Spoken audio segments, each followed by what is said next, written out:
Now it's 6. The next memory I have is I woke up and I was in stirrups and I was screaming. A News 5 investigation into a common medical practice. They feel like they're traitors to women. Medical students practicing pelvic exams on unconscious patients without getting consent. It is unethical and unacceptable to do something to any patient's body without their consent. And there is nothing in Ohio law to stop them. So imagine you're unconscious in a hospital, then without your consent, a medical student practices examining the most intimate parts of your body. The News 5 investigators found this happens in hospitals all around the U.S. and right here in Ohio. We need to warn you right here. This story may be difficult to watch if you or someone you love has experienced sexual abuse. News 5 investigator Sarah Buttison has more on this medical practice and the effort to put a stop to it here in Ohio. That's right, Rob. We all know that pelvic exams are an essential part of women's basic health care and something every doctor should know how to do. But we found serious concerns about how medical students learn to perform these types of examinations. The sense, the feeling that I have As she awoke, thinking about it is still confusion. Ashley Vates also felt pain. I didn't know what was happening. Someone had undressed her. I remember the physician said, I'm almost finished. The next memory I have is I woke up and I was in stirrups and I was screaming. The doctor was examining the most intimate parts of her body while she was sedated This was something that didn't have to happen the way that it did, without her consent. and I can't reconcile that. After all, she was admitted to the ER for uncontrolled vomiting and a rapid heartbeat. Nothing related to her reproductive system.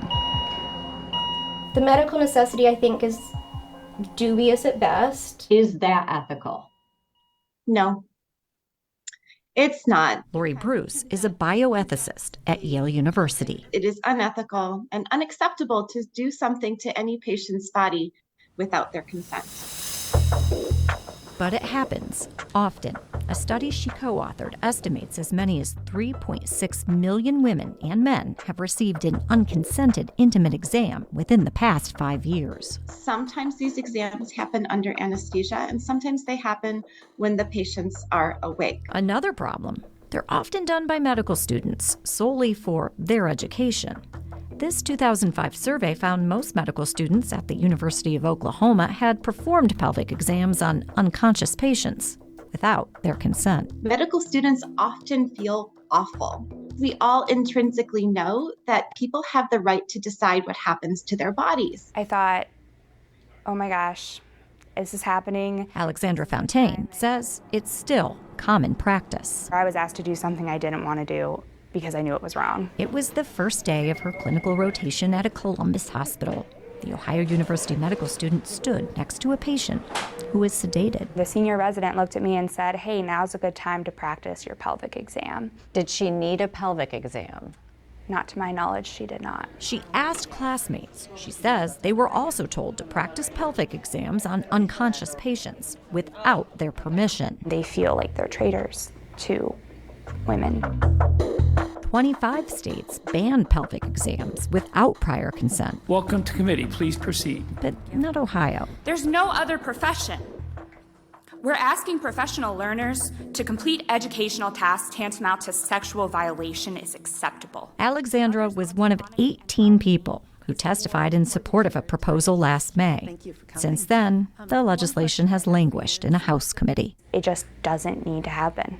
There's a right answer to this. Especially since research shows patients will participate in students' training if asked. 90% say, sure, go ahead and give me an extra training exam. So what happens inside Ohio's hospitals? We asked the 10 largest systems. Only the Metro Health System and Ohio State provided copies of their consent forms. They don't specifically address training exams, but Metro says medical students are not permitted to perform exams on patients without consent.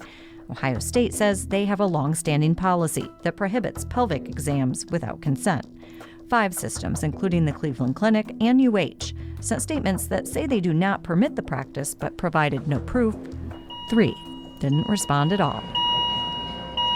This is the situation. For years, Ashley buried her feelings I had just kind of filed away in the back of my mind. and blamed her past. I thought, okay, because I have this history of sexual abuse and assault, I was triggered. But then, in 2019, her home state, Utah, introduced legislation to require explicit consent for pelvic exams. It was only then, many years later, that I realized it had felt like a violation because it had been a violation. She spoke in support.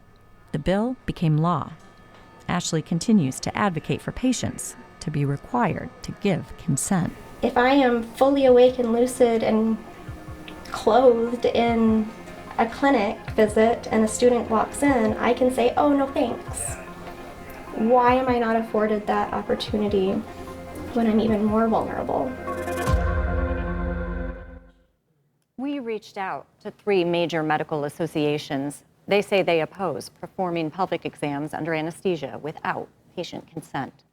The studio came to a standstill. Everybody's stunned here right now after that report. How would you know if this has happened to you? Here's the thing. You wouldn't. Alexandra says because they're exams for educational purposes, they wouldn't be noted in your chart. A patient like Ashley, who has a medical record from her ER visit, is rare. So, okay, so you're a patient in a hospital. What do you do? What do you do? What's the first thing you do? What's the last thing you do? The most important thing that experts told us to do is to speak up. Ask your doctor who will be in the room during your surgery and say no. It's okay to say no if you don't want a medical student to practice using your body. You fill out 1 million forms when you go to the hospital. Let's add one more.